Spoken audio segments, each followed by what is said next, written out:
দেখেন ওখানে গিয়ে আমি এখন এত আধুনিক যুগ, এত রাস্তাঘাট সব কিছু ভালো হওয়া সত্ত্বেও কিন্তু ওনার যে পাঠানোর জায়গাগুলিতে আমি যখন এখন যাই এত কষ্ট করে যাওয়া লাগে।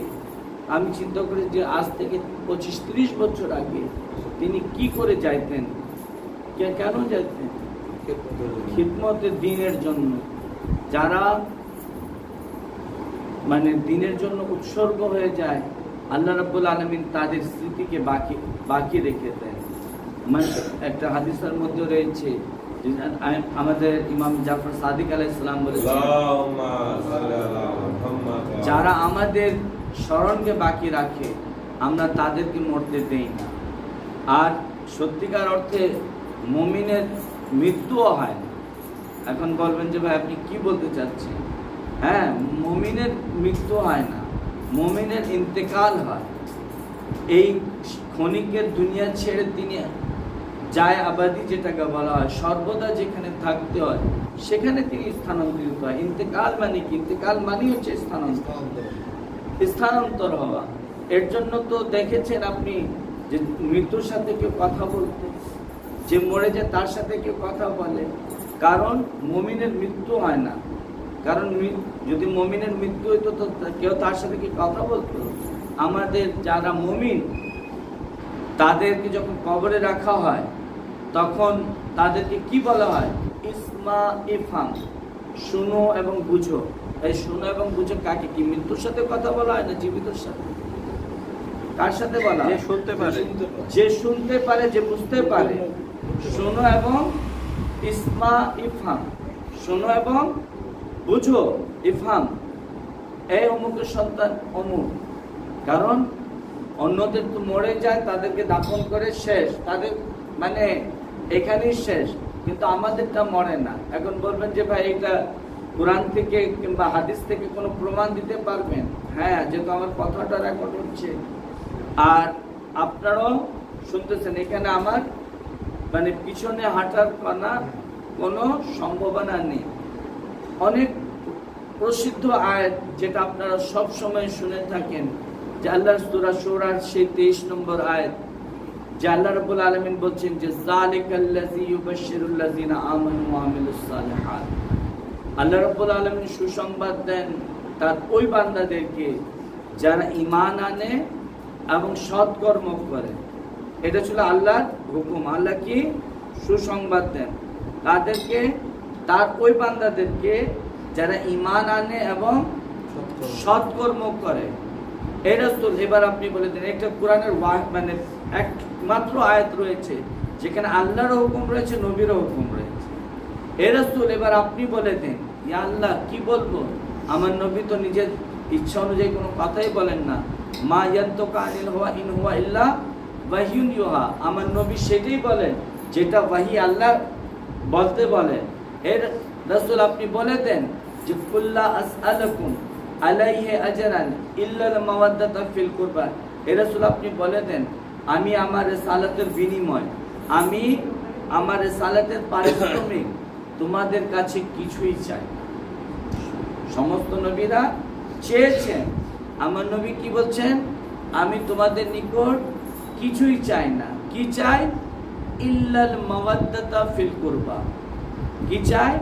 মাওয়াদ্দাত। দেখেন, মাওয়াদ্দাত তো আরবি শব্দ, মহব্বত ও আরবি শব্দ। বলেন না যে মহব্বত। কি চেয়েছেন? মাওয়াদ্দাত। মহব্বত একতরফা হইতে পারে। এখন হয়তো আমি তিতাস ভাইকে ভালোবাসি, তিতাস ভাই বললো আমি তো আপনাকে ভালোবাসি, এটা হয় না? হ্যাঁ, মানে এখানে একটা কথা বলতে চাই যে একটা ছেলে বলে ভাই আমার জন্য একটু দোয়া করেন। কেন ভাই? বলে আমার দেখেন আমি এক জায়গায় বিয়ে করতে যাচ্ছি, 50% কাজ হয়ে গেছে, 50% কাজ বাকি আছে। মানে কিভাবে? বলে আমি রাজি আছি, আমার বাবা মা রাজি আছে, আমার আত্মীয় স্বজন রাজি আছে, শুধুমাত্র মেয়ের পক্ষ থেকে না মেয়ে রাজি আছে, না তার বাবা মা রাজি আছে, না তার আত্মীয় স্বজন রাজি আছে। এটা কি হচ্ছে? একতরফা ভালোবাসা। ঠিক আছে, ভালোবাসা ক্ষণিকের হয়, যতদিন আছে। কিন্তু মাওয়াদ্দাত তাকে বলা হয় যেখানে সব কিছুকে উৎসর্গ করা হয়, এটাকে মাওয়াদ্দাত বলা হয়। যদি জান দিতে হয় তাও দিতে হবে, মাল দিতে হয় তাও দিতে হবে। তো আমার নবী কি বলেছেন? আহলে বাইতের সাথে মওয়াদ্দাত করতে, যদি প্রয়োজন হয়, যদি এই দ্বীন ইসলামের জন্য যদি তোমাকে কষ্ট করতে হয় তাও কিন্তু করতে হবে। আহলে বাইতের ভালোবাসবা, কেউ যদি তোমাকে কাফির বলে তো এটা অপবাদ সহ্য করতে হবে। এটা না যে তোমাকে কেউ কাফির বলতেছে, আপনারা যখন এই আহলে বাইতকে ভালোবাসবেন না, সমাজে কত রকমের চাপ আসবে। আরে এরা তো দিন থেকে খারিজ হয়ে গেছে, এদের ঈমান নষ্ট হয়ে গেছে, এদের পুরো দিন বরবাদ, এরা হচ্ছে জাহান্নামী। এরকম এটা কি কম বড় কথা? যে যখন আমাদেরকে কেউ বলবে যে এরা জাহান্নামী হয়ে গেছে, এরা বেদিন হয়ে গেছে, কত এই না? আল্লাহর রাসূল কি বলতেছেন? যে আমার আহলে বাইতের সাথে মওয়াদ্দাত করতে হবে। অর্থাৎ আহলে বাইতের জন্য তোমাদেরকে যদি মায়েরও খাইতে হয় তাও খাইতে হবে, শুধু জান দিয়ে হবে না, মাল খরচ করতে হবে। ঠিক আছে? যদি যারা আমার আহলে বাইতের সাথে মওয়াদ্দাত করে, ঠিক আছে, ওয়া ইন নাসিত ফিহা হুসনা, যে এই উত্তম কাজটা করে, ঠিক আছে, সে অল্প করবে, সে অল্প করবে। আল্লাহ বলতেছেন আমি এটাকে বৃদ্ধি করে দিই। তারপরে আয়াতের শেষ অংশে ইন্নাল্লাহা গাফুরুন শাকুর, নিশ্চয়ই আল্লাহ তার গুনাহকে মাফ করে দেন। কার? যে নামাজ পড়ে, যে রোজা রাখে। কেউ কি বলতে পারবে যে আমি নামাজ পড়ে জান্নাতে চলে যাব, আমি রোজা রেখেছি আমি জান্নাতে চলে যাব, আমি কোরআন শরীফ পড়েছি আমি জান্নাতে চলে যাব, কোরআন আমাকে হেদায়েত করবে? কেউ কি আছে বলতে পারবে? কিন্তু আহলে বাইতের গ্যারান্টি রয়েছে। এটা আমি কোনো হাদিস এখনো আসি নাই, কোরআনের আয়াত। আল্লাহ রাব্বুল আলামিন কি বলতেছেন? যে এই উত্তম কাজ করবে, কি করবে? ঈমান আনবে, আমালে সালেহ করবে এবং আহলে বাইতের সাথে মওয়াদ্দাত করবে। ঠিক আছে? যারা এই উত্তম কাজ করবে সে অল্প করবে, আমি এটাকে বৃদ্ধি করে দেব। কেমন বৃদ্ধি? এটাতে যদি বুঝতে হয়, অর্থাৎ আপনি একটা যে কোনো একটা চারা রোপণ করেন, মনে করেন আম গাছ লাগাইতে, একটা আম গাছের জন্য কয়টা বিচি লাগাইতে হয়? একটা। আচ্ছা, এই গাছে যখন ফল ধরে কয় বছর পরে? 5 বছর পর তো ধরে না, ধরলাম 10 বছর পরে। আপনি লাগাইছিলেন যে একটা বিচি দেওয়া, কি একটাই আম দিবে? কত ধরেন 100 আম তো দিবে। আপনি লাগাইছিলেন একটা, 10 বছর পরে এটা কয়টা দিতেছে আপনাকে? কমপক্ষে 100 ধরে নিলাম। ওই পুরোটা আমের বিচিটা আবার পড়তেছে, কারণ আল্লাহর কাছে তো সবের কোনো ওইটা আবার পড়তেছে। 20 বছর পর কত হলো? ওই 100 থেকে আরো 100, 10,000। ওই 10,000 বিচি আবার ওই জমিনে পড়তেছে। মনে করেন, উদাহরণ দিতেছি, যদি এটা এর থেকে আহলে বাইতের ভালোবাসার মানে প্রতিদান আরো অনেক বেশি। আবার ওইটা পড়তেছে, আবার এটা 10 বছর পর কয়েক লাখে পরিণত হয়ে যাবে, হবে না? প্রায় 10 লাখে পরিণত হয়ে যাবে। 100 বছর পরে এটার কি অবস্থা দাঁড়াবে? আপনি তো সে লাগাইছিলেন একটা বিচি, যেটা আম গাছের হোক, জাম গাছের হোক, কাঁঠাল গাছের হোক, যেটা গাছের হোক, যেটা আপনি ধরে নেন। তো আহলে বাইতকে ভালোবাসলে আপনি অল্প একটু শুধু রোপণ করবেন, কিয়ামতের দিন দেখবেন যে আমার আমার প্রতিদান এত, কারণ আমরা করেছি অল্প, এর প্রতিদান পাবো অনেক। তারপর আল্লাহ রাব্বুল আলামিন আমাদেরকে কি করবেন? ইন্নাল্লাহা গাফুরুন, আল্লাহ আমাদের সমস্ত গুনাহকে মাফ করে দিবেন। গাফুরুন শাকুর, শাকুরের অর্থ দেখে নেবেন যে শুকরিয়া আদায়কারীকে বলা হয় শাকুর। শাকুর কাকে বলা হয়? শুকরিয়া আদায়কারী। কেউ আমাকে পুরো চ্যালেঞ্জ রয়েছে, কেউ আমাকে দেখায় দেখ যে আল্লাহ কোনো জায়গা বলেছেন তুমি নামাজ পড়ো আমি তোমার শুকরিয়া আদায় করব, তুমি রোজা রাখো আমি তোমার শুকরিয়া আদায় করব, তুমি হজ করো আমি তোমার শুকরিয়া আদায় করবো, আমি আমার মাযহাবকে ছেড়ে দেব। কারণ কোনো জায়গায় আল্লাহ রাব্বুল আলামিন বলেন নাই, বরং নিজে করেন না কিন্তু করতে বলেছে, বলেন নাই? নামাজকে আল্লাহ পড়েন কিন্তু আমাদেরকে পড়তে বলেছে, না পড়লে কিন্তু গুনাহগার। রোজাকে আল্লাহ রাখেন কিন্তু আমাদেরকে রাখতে বলেছে। যাকাত কি আল্লাহ দেন না, কিন্তু আমাদেরকে দিতে বলেছে। হজে কি আল্লাহ যান কিন্তু আমাদেরকে করতে বলেছেন। কিন্তু এমন একটি কাজ রয়েছে আহলে বাইতের ভালোবাসা, যেটা আল্লাহ নিজেও করেন, আমাদেরকে করতে বলেছেন। কারণ সেটা হচ্ছে কি আহলে বাইতের মহব্বত, এটা মহব্বত। কারণ আল্লাহ রাব্বুল আলামিন, সে আমরা হাদিসের কিসাতে প্রায় বৃহস্পতিবার আমরা আমাদের ঘরগুলিতে পড়ে থাকি বা মসজিদে ইমাম বাড়িতে পড়ে থাকি, কি আল্লাহ রাব্বুল আলামিন বলছেন, হে মালায়েকারা, এই আসমানের অধিবাসীরা শোনো, আমি এই আসমানের সামিয়ানাকে টাঙাইতাম না, আমি এই জমিনের ফার্শকে বিছাইতাম না, আমি এই সমুদ্রকে সৃষ্টি করতাম না, আমি এই পাহাড় পর্বত নদী নালা, আমি দুনিয়াতে যা কিছু সৃষ্টি করেছি এই পাক পঞ্চতনের ভালোবাসার কারণে।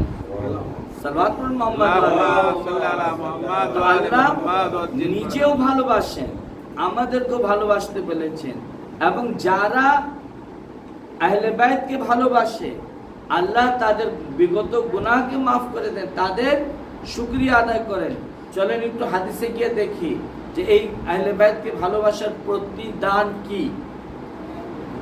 রাসূল আকরাম সাল্লাল্লাহু আলাইহি সাল্লাম এই সূরা শূরার 23 নম্বর আয়াতের ব্যাখ্যাতে গিয়ে অনেক মুফাসসিরিনে কিরাম এটা লিখেছেন, বিশেষ করে তাফসিরে কবির, তাফসিরে কাশাফ, তাফসির যতগুলি তাফসির রয়েছে, প্রায় তাফসিরে যেটা রয়েছে, তো তাফসিরে কবির যেটা মুসলমানদের সবচেয়ে বড় তাফসির, আল্লামা ফখরুদ্দিন রাজি, যার খণ্ড নম্বর 26 এবং 27 নম্বর খণ্ড, তার পৃষ্ঠা নম্বর 167 নম্বর পৃষ্ঠায় বলতেছেন যে মান মাতা হুব্বে আলে মুহাম্মাদিন মাতা শহীদা, যারা আহলে বাইতের ভালোবাসা নিয়ে এই দুনিয়া থেকে বিদায় নেয় তারা মৃত্যুবরণ করে না, তাদের মৃত্যু হচ্ছে শহীদের মৃত্যু।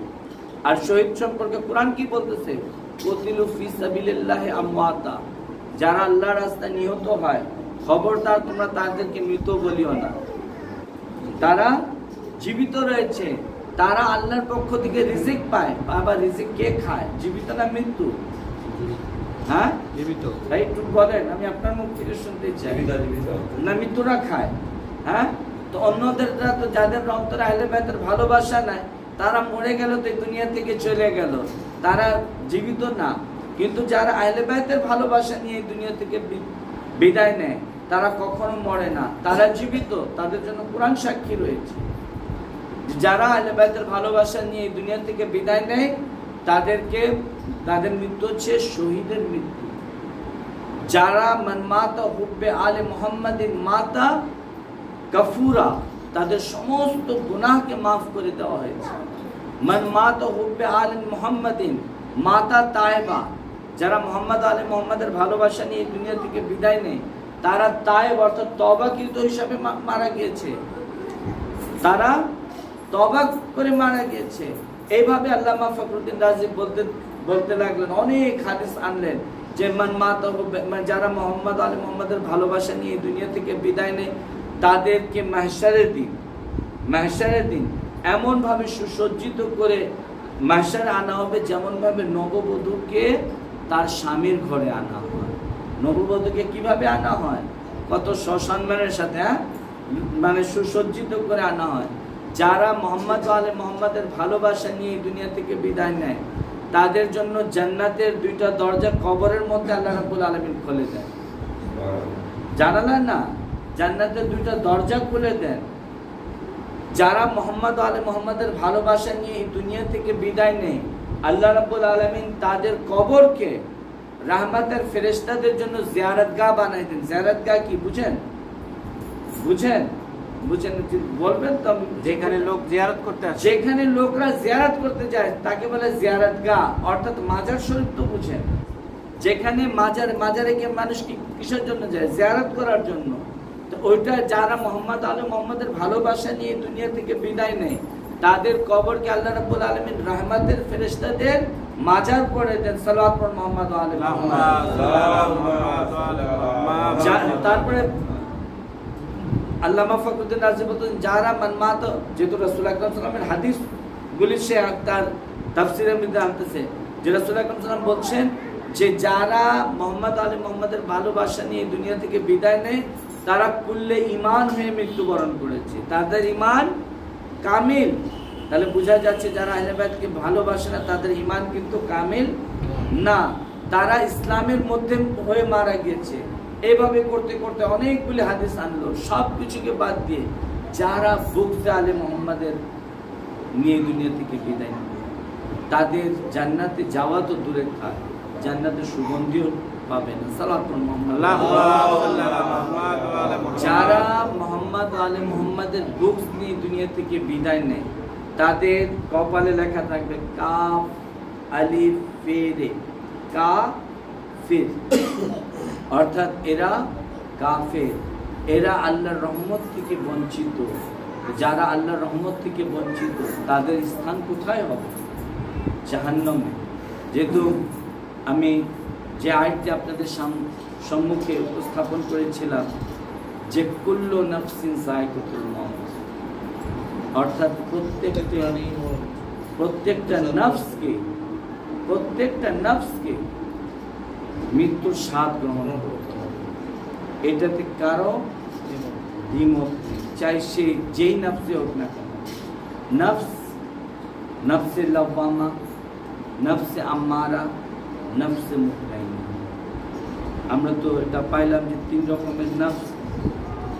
যে কোনো নফস হোক না কেন প্রত্যেকটা নফসকে মৃত্যুর স্বাদ গ্রহণ করতে হবে। অর্থাৎ বুঝানোর ক্ষেত্রে এভাবে বুঝেন, একটা জিনিসের 3টা স্তর, একটা রূহ, একটা নফস, আর একটা হচ্ছে মাটি, মানে শরীর। আমাদের শরীর, আমাদের দেহের মধ্যে কি কি রয়েছে?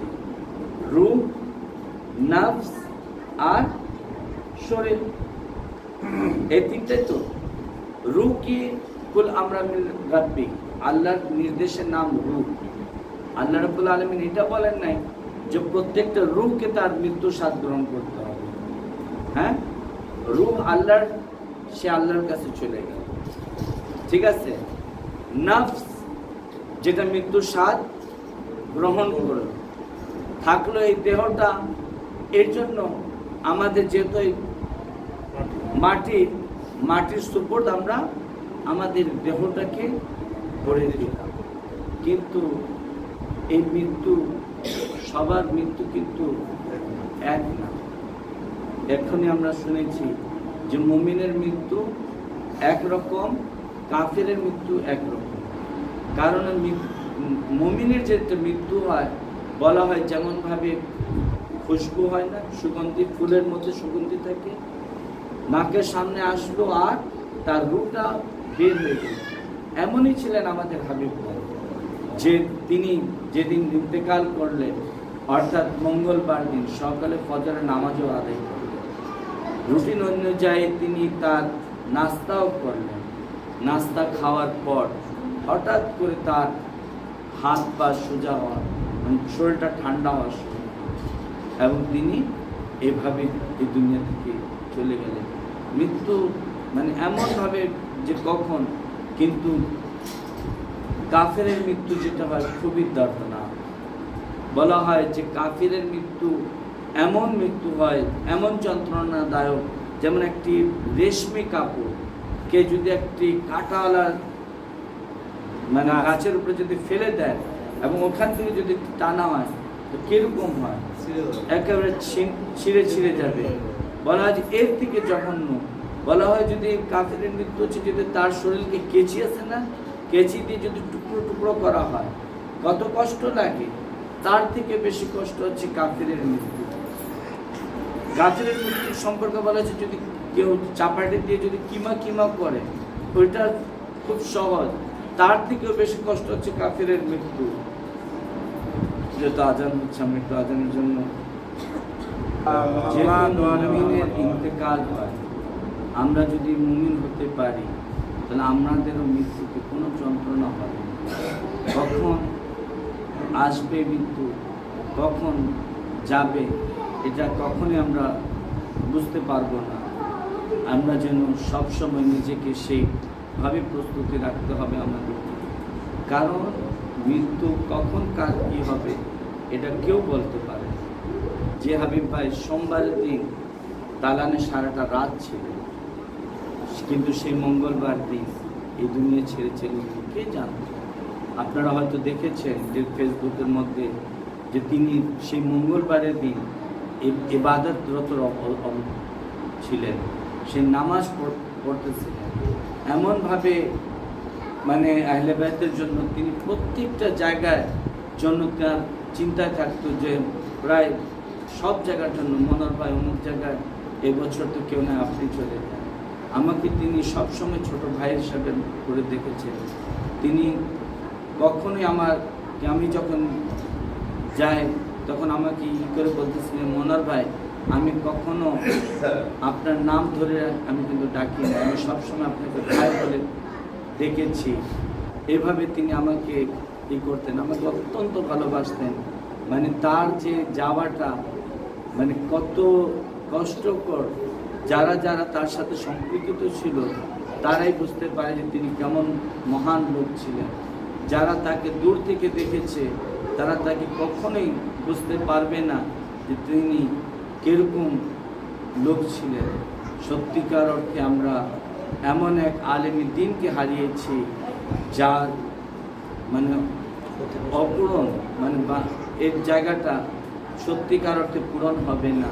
হ্যাঁ আজাদ হুসাইন, আজ আমরা সেই আর এক হাবিব, যিনি কারবালার হাবিব নামে পরিচিত ছিলেন, যাকে ইমাম হুসাইন আলাইহিস সালামের হাবিব বলা হয়, যাকে রাসূল আকরাম সাল্লাল্লাহু আলাইহি ওয়াসাল্লাম যার কান্না শুনে তার পিতা মাজাহিরকে বলতেন, এই মাজাহির এই বাচ্চার খেয়াল রাখো, এই বাচ্চা যেন না কান্দে, কারণ এর কান্না শুনলে আমার কান্না আসে। এমনভাবে সেই ভাবে করতেন। একদা এক জায়গায় অনেকগুলি বাচ্চা খেলাধুলা করছিল, সেখানে হাবিবও ছিলেন। তো রাসূল আকরাম সাল্লাল্লাহু আলাইহি ওয়াসাল্লাম ওই হাবিবকে তুললেন, কোলে তুলে আদর করতে লাগলেন এবং তাকে জড়িয়ে বন্ধন করতে লাগলেন। আসহাবে কেরামরা জিজ্ঞাসা করলো, সাহাবায়ে কেরামরা, ইয়া রাসূলুল্লাহ, আপনি এই বাচ্চাকে, এতগুলি বাচ্চার মধ্যে এই বাচ্চাকে কেন আপনি এরকম আদর করতেছেন, কেন এভাবে আপনি তাকে মানে কোলে জড়িয়ে আপনি কান্না করতেছেন? তখন রাসূল আকরাম সাল্লাল্লাহু আলাইহি ওয়াসাল্লাম বলতে লাগলেন, এ আমার সাহাবায়ে কেরামরা, এ হচ্ছে আমার হুসাইনের হাবিব, একে আমার হুসাইনের বন্ধু, এই আমার হুসাইনের জন্য নিজের জীবন উৎসর্গ করে দিবে। এই হাবিব হচ্ছে এমনই এক হুসাইনের বন্ধু, যখন ইমাম হুসাইন আলাইহিস সালাম আগে আগে চলতেন, তিনি করতেন কি, তার পিছনে হাঁটতেন, তার পায়ের নিচে অর্থাৎ ইমাম হুসাইন আলাইহিস সালামের পায়ের নিচের মাটিকে কখনো নিজের মাথায় লাগাতেন, কখনো নিজের শরীরে মাখতেন। এইভাবে ইমাম হুসাইন আলাইহিস সালামের সম্মান দিতেন। একদা মাজাহির অর্থাৎ হাবিব আলাইহিস সালামের পিতা মাজাহির তিনি রাসূল আকরাম সাল্লাল্লাহু আলাইহি ওয়াসাল্লামকে নিজের ঘরে দাওয়াত দিলেন, ইয়া রাসূলুল্লাহ, কারণ আপনি যদি আমার ঘরে দাওয়াতটা আসেন আমার সম্মান বেড়ে যাবে। রাসূল আকরাম সাল্লাল্লাহু আলাইহি ওয়াসাল্লাম তার দাওয়াতকে কবুল করলেন। পাশে বসেছিলেন ইমাম হুসাইন আলাইহিস সালাম। হাবিব বললেন, ইয়া মাওলা হুসাইন, আপনিও কালকে আসবেন। এভাবে করে এখন হলো যে দাওয়াতের নির্ধারিত সময়ের মধ্যে ইমাম হুসাইন আলাইহিস সালাম এবং রাসূল আকরাম সাল্লাল্লাহু আলাইহি ওয়াসাল্লাম যখন নামাজ পড়ে আসতেছিলেন, আর এইদিকে হাবিব রয়েছেন যে ইমামে হুসাইন আলাইহিস সালামের আগমনের জন্য এতই আনন্দিত ছিলেন যে ছাদের উপরে দাঁড়িয়ে অপেক্ষা করতেছিলেন যে কখন আসবেন, কখন ইমামে হুসাইন আলাইহিস সালাম আসবেন তাকে দেখার জন্য। অর্থাৎ সেই অপেক্ষায় এক সময় ছোট বাচ্চা ছিলেন, পা ফিসলাইলো এবং ছাদের উপর থেকে পড়ে তার মৃত্যু হয়ে যায়। মাজাহির তার সন্তানের লাশকে একটা পাটিতে পেঁচিয়ে এক কর্নারে রেখে দিলেন এবং বললেন নিজের ঘরের, এ আমার স্ত্রী, এ আমার মা বোনেরা, এই আমার স্ত্রী, খবরদার দেখো আজকে আমাদের ঘরে রাহমাতুল্লিল আলামিন রাসূল আকরাম সাল্লাল্লাহু আলাইহি ওয়াসাল্লাম আসতেছেন। এরকম না হয় যে তোমাদের কান্নাকাটি থেকে আমার রসুলের মানে যে আশাতে যেন আমার ঘরে দাওয়াতে পূরণ করতে না পারেন, এর জন্য যে তোমরা যে সবাই ভালোভাবে মানে কান্নাকাটি, খবরদার কান্নাকাটি করবা না। এমন না হয় যখন রাসূল আকরাম সাল্লাল্লাহু আলাইহি ওয়াসাল্লাম আমার দাওয়াত খেয়ে নেবেন তারপরে তোমরা যত কান্নাকাটি করার পরও। হেয়াজা দারানে হুসাইন যখন মাজাহির করলেন কি তার সন্তানের লাশকে ঘরের এক কর্নারে রেখে দিলেন। এবং যখন ইমাম হুসাইন আলাইহিস সালাম এবং রাসূল আকরাম সাল্লাল্লাহু আলাইহি ওয়াসাল্লামকে বসিয়ে যখন মুজাহিদ আলাইহিস সালাম খাওয়াকে পরিবেশন করালেন, তখন মুজাহিদ বলতেছেন, ইয়া রাসূলুল্লাহ বিসমিল্লাহ, খান। তখন ইমাম হুসাইনের প্রতি তাকিয়ে রাসূল আকরাম সাল্লাল্লাহু আলাইহি ওয়াসাল্লাম বলে, এই হুসাইন বিসমিল্লাহ। বলে, এই না, আপনাকে যিনি দাওয়াত দিয়েছেন আপনি আপনার তার দাওয়াতে আপনি সাড়া দেন, কিন্তু আমি তো ততক্ষণ পর্যন্ত খাবো না যতক্ষণ পর্যন্ত আমার মেজবান এসে আমাকে না বলে, ততক্ষণ পর্যন্ত তো আমি খেতে পারি না। এই কথা শোনার সাথে সাথে মুজাহিদ যে আর নিজেকে ধরে রাখতে পারলেন না, কান্নায় ভেঙে পড়লেন। রাসূল আকরাম সাল্লাল্লাহু আলাইহি ওয়াসাল্লাম জিজ্ঞাসা করলেন, ইয়া রাসূলুল্লাহ, এই মুজাহিদ কি হয়েছে? তখন মুজাহিদ বলতেছেন যে, ইয়া রাসূলুল্লাহ, আমার সন্তান হাবিব ইমাম হুসাইন আলাইহিস সালামের আগমনের জন্য এতই আনন্দিত ছিল, এতই উৎফুল্ল ছিল যে ছাদের উপরে সে ইমাম হুসাইনের আসার অপেক্ষায় ছিল, কিন্তু ছাদ থেকে পড়ে সে মারা গিয়েছে। তখন ইমাম হুসাইন আলাইহিস সালাম বললেন যে, না, আমার হাবিবের লাশকে আনেন, আপনি দোয়া করেন, আমি আমিন বলি যাতে করে আমার হাবিব জীবিত হয়ে যায়। হে আজাদারান হুসাইন, এই সেই হাবিব যার জন্য রাসূল আকরাম সাল্লাল্লাহু আলাইহি ওয়াসাল্লাম দোয়া করলেন এবং ইমাম হুসাইন আলাইহিস সালাম আমিন বললেন এবং হাবিব জীবিত হয়ে গেলেন। হে আজাদারান হুসাইন। তারপরে ইমাম হুসাইন আলাইহিস সালাম এবং সবাই খাওয়া দাওয়া করলেন। আজাদারান হুসাইন, এই সেই হাবিব যখন ইমাম হুসাইন আলাইহিস সালাম নারগায়ে আদাতে ঘিরে গেলেন, যখন কারবালার ময়দানে ইয়াজিদি ফৌজদের মধ্যে সৈন্যরা আসতে লাগলো, কারো 2000, কারো 5000, এইভাবে সৈন্যদের সংখ্যা যখন বাড়তে লাগলো, তখন একদা জনাবে যায়েনব সালামুল্লাহ আলাইহা বললেন, এ ভাইয়া, ইয়াজিদিদের ওদিকে ওদের সংখ্যা কত ফৌজ বাড়তেছে, তাদের সাহায্যকারীরা তাদের এসে সাহায্যের জন্য আসতেছে, এ ভাইয়া আপনার কি কোনো বন্ধু নাই যে আপনাকে সাহায্য করবে? তখন ইমাম হুসাইন আলাইহিস সালাম বলছেন, এ বোন যায়েনব, এই দুঃখের সময়, এই মুসিবতের সময় আমি কাকে ডাক দিব আর কে বা আসবে? বললে যে ভাইয়া আপনার কেউ কি নাই? তখন ইমাম হুসাইন আলাইহিস সালাম বললেন, হ্যাঁ, আমার এক বাল্যকালের বন্ধু, আমার সে হাবিব রয়েছে, যাকে সে আমাকে অনেক ভালোবাসে, কিন্তু এই বোন যায়েনব এই দুঃখের সময় তাকে কি আমি আমার সাহায্যের জন্য ডাকবো? বলে, ভাইয়া আপনি ডাকেন তো, দেখেন আর সে আসে কিনা। হাজাদারান হুসাইন, ইমাম হুসাইন আলাইহিস সালাম চিঠি লিখছেন, এই রাজুলে ফাকি, ইমাম হুসাইন আলাইহিস সালামের সালামকে গ্রহণ করো। এ হাবিব, তোমার ইমাম ফারজান্দে রাসূল তোমার বন্ধু হুসাইন নারগায়ে আদাতে ঘিরে রয়েছে, যদি সম্ভব হয় তাহলে তার সাহায্যের জন্য চলে আসো, যদি সম্ভব হয় তাহলে চলে আসো। এই কথা লেখার পরে জনাবে যায়েনব বলছেন, এ ভাইয়া আপনি কি লিখেছেন একটু আমাকে একটু পড়ে শোনান। তখন ওই চিঠিটা ইমাম হুসাইন আলাইহিস সালাম শোনালেন। তখন বলছেন, এ ভাইয়া একটু আমার পক্ষ থেকে লিখে দেন, একটা লাইন আমার পক্ষ থেকে লিখে দেন যে জনাবে যায়েনবের পক্ষ থেকে সালাম, এবং এ হাবিব যদি আসতে হয় তাহলে তাড়াতাড়ি আসো, এমন না হয় যে তুমি আসো আর আমাদের আর কিছু বাকি না থাকে, তোমার আকা ও মওলা দুনিয়া থেকে বিদায় নেয়। আজাদারান হুসাইন, এই চিঠিটা যখন কাসিমকে দেওয়া হলো, পত্রবাহকে চিঠিটা নিয়ে যখন কুফাতে আসলো, তখন জোহরের সময় ছিল, দুপুরের সময় ছিল। হাবিব ইবনে মাজাহির খাওয়ার জন্য তার ঘরে বসবেন, এরকম সময় দরজাতে নক করা হলো। বলে, কে? বাইরে থেকে আওয়াজ আসলো, আমি হুসাইনের কাছে চিঠি নিয়ে এসেছি। এই কথা শোনার সাথে সাথে, যেহেতু কুফার অবস্থা অনেক খারাপ ছিল, দুশমনানে আহলে বাইতরা অনেক সোচ্চার ছিল, এর জন্য হাবিব তাড়াতাড়ি ইমাম হুসাইন আলাইহিস সালামের সেই পত্রবাহককে নিজের ঘরে ডেকে নিলেন এবং ওই চিঠিটা ইমাম হুসাইন আলাইহিস সালামের চোখ দিকে লাগালেন, চুম্বন করলেন এবং চিঠিটা পড়ে অঝরে কাঁদতে শুরু করলেন। হায়, আমার মওলা নারগায়ে আদাতে ঘিরে রয়েছে। যখন তার স্ত্রী বলল, এ হাবিব, কার চিঠি রয়েছে, তুমি এরকম কাঁদছো কেন? বলে, ফারজান্দে রাসূল নারগায়ে আদাতে ঘিরে গেছে, বলে আমাকে সাহায্যের জন্য ডাকতেছেন। তখন হাবিবের স্ত্রী বলল, এ হাবিব, এখন তোমার কি চিন্তা ভাবনা? বলে, আমি ভাবতেছি আমি যদি ওইখানে চলে যাই তো তোমার কি হবে?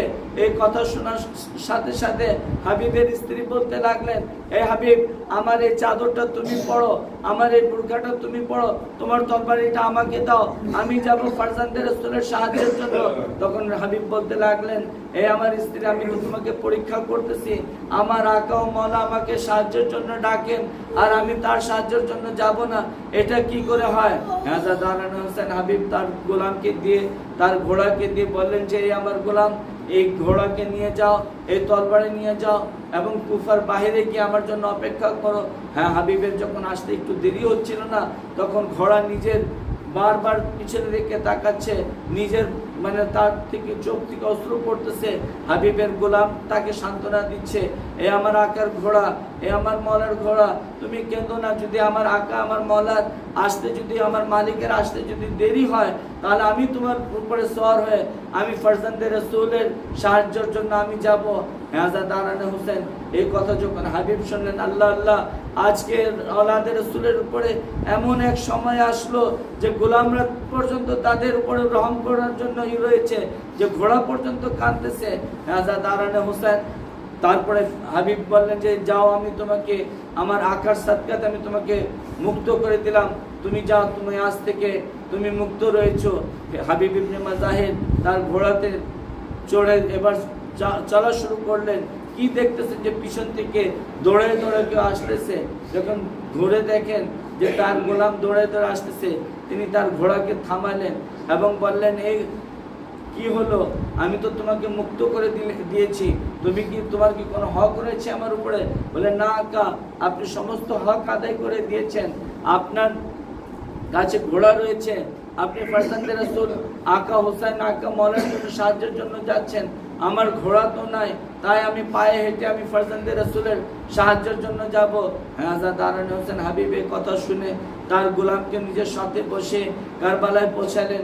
যখন কারবালায় পৌঁছান না, তখন একটা হতে লাগলো, খেয়ামে হুসাইনিতে একটা হলো যে হাবিব এসেছেন, হুসাইনের ছোটকালের বাল্যকালের বন্ধু হাবিব এসেছেন।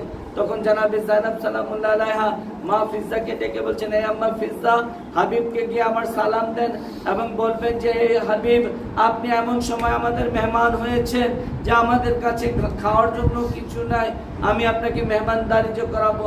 এই কথা শোনার সাথে সাথে হাবিব নিজের মুখে থাপড়া দিতে লাগলেন এবং কান্নায় ভেঙে পড়লেন, আল্লাহ আল্লাহ, আজকে এমন আকার জাতিদের উপরে এমন দিন চলে এসেছে যে আকার জাতিরা আমাদের মতন অধম গোলামদেরকে সালাম পৌঁছাচ্ছে। হযরত দারান হোসেন 10ই মুহররম যখন যুদ্ধ শুরু হয়, ইমাম হুসাইন আলাইহিস সালামের এক এক করে আসহাব আনসার যখন শহীদ হতে লাগলেন, হাবিব ইবনে মাজাহির সেইভাবে আকা হোসেনের কাছ থেকে বিদায় নিয়ে রণাঙ্গনে গেলেন এবং সেই বীর বিক্রমের সাথে যুদ্ধ করতে লাগলেন। যেমন ভাবে করা উচিত ছিল সেইভাবে বলতে লাগলেন, এই ফৌজে আশকিয়ারা, তোমরা আমার আকাকে কেন শহীদ করতে এসেছো? আমার আকা হোসেন তোমাদের কি ক্ষতি করেছে? ফারজান্দে রাসূল আলাইহিস সালাম হচ্ছে মালিকে জান্নাত, মালিকে কাউসার, কি এমন তোমাদের ক্ষতি করেছে যে তোমরা আওলাদে রাসূলকে এভাবে?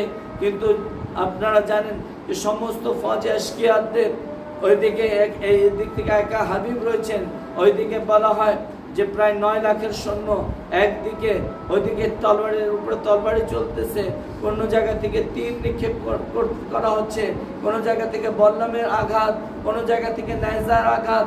আরে যাদের কাছে কিছু ছিল না তারা করতো কি, পাথর নিয়ে নিয়ে নিক্ষেপ করতো। হযরত দারান হোসেন একা বড় হাবিব কতক্ষণ পর্যন্ত আর টিকে যখন থাকতে পারলেন না, তখন বলেন, আসসালামু আলাইকা ইয়া আবা আব্দুল্লাহ, এ আকা হোসেন, এ মওলা হোসেন, আমার সাহায্যের জন্য আসেন। এই কথা শোনার সাথে সাথে বলা হয় যে ইমাম হুসাইন আলাইহিস সালাম যখনই কোন লাশের কাছে যখন যাইতেন না, বলা হয় এক হাত দিয়ে ঘোড়ার লাগামকে ধরতেন, এক হাত দিয়ে এইভাবে মানে লাশকে তুলে তাবুতের মধ্যে আনতেন। হযরত দারান হোসেন যখন হাবিবের লাশকে এইভাবে করে ময়দান থেকে যখন তাবুতে আনলেন না, তখন এক এক বিবিকে আওয়াজ দিলেন, এই বোন জাইনাব, উম্মে কুলসুম, এই সমস্ত বিবিরা তোমরা এইদিকে আসো, আমার হাবিবের উপরে এমন ভাবে ক্রন্দন করো যেমন ভাবে যদি তার বোনরা থাকতো, যেভাবে তার বেটিরা থাকতো, যেভাবে ক্রন্দন করতো, তোমরাও ঠিক সেভাবে আমার হাবিবের উপরে ক্রন্দন করো। আলা লানাতুল্লাহ আলাল কওমিজ জালিমিন সায়ালামুল্লাযিনা যালামু ইনকালিবুন। হে আল্লাহ আমাদেরকে কোনো দুঃখ দিও না, হলে বেদনা করে দিও। হে আল্লাহ আমাদের এই সামান্য আমলটুকুকে তুমি তোমার দরবারে কবুল করে নাও। হে আল্লাহ যে মাহফিলের জন্য বিশেষ করে এই মজলিসের আয়োজন করা হয়েছে, আল্লাহ তুমি আমাদের মৌলানা সৈয়দ হাবিব রেজার গুনাহ কবিরা সগীরাকে মাফ করে দাও। হে আল্লাহ তাকে মোহাম্মদ আলী মোহাম্মদের পাশে জায়গা দান। হে আল্লাহ আমাদের তিতাস ভাইদের আত্মীয় স্বজন যারাই দুনিয়া থেকে বিদায় নিয়েছে তাদের গুনাহ কবিরা সগীরাকে মাফ করে দাও। হে আল্লাহ এদের নানি আলী দাদি আলী যারাই দুনিয়া থেকে বিদায় নিয়েছে তাদের সবার গুনাহ কবিরা সগীরাকে মাফ করে দাও।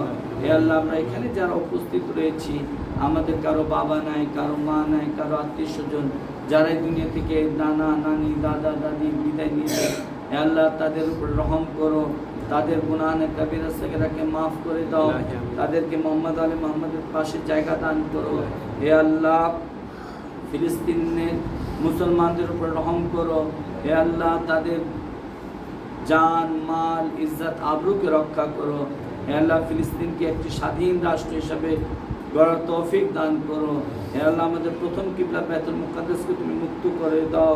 হে আল্লাহ যেখানে যেখানে দুশমন ইসলাম রয়েছে যদি তারা হেদায়েতের যোগ্য হয়ে থাকে তাহলে তুমি তাদেরকে হেদায়েত দান করো, যদি হেদায়েতের যোগ্য না থাকে তাহলে তুমি তাদেরকে ধ্বংস করে দাও।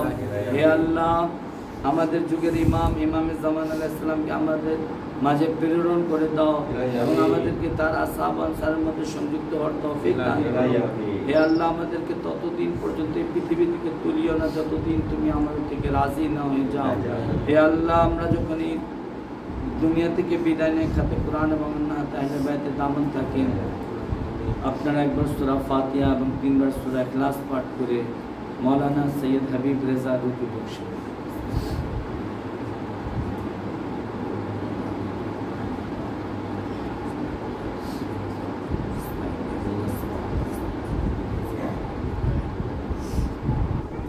বিসমিল্লাহির রহমানির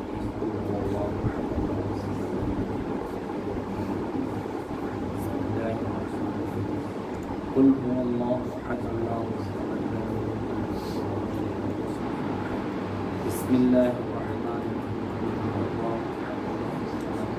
লাম ইয়ালিদ ওয়া লাম ইউলাদ।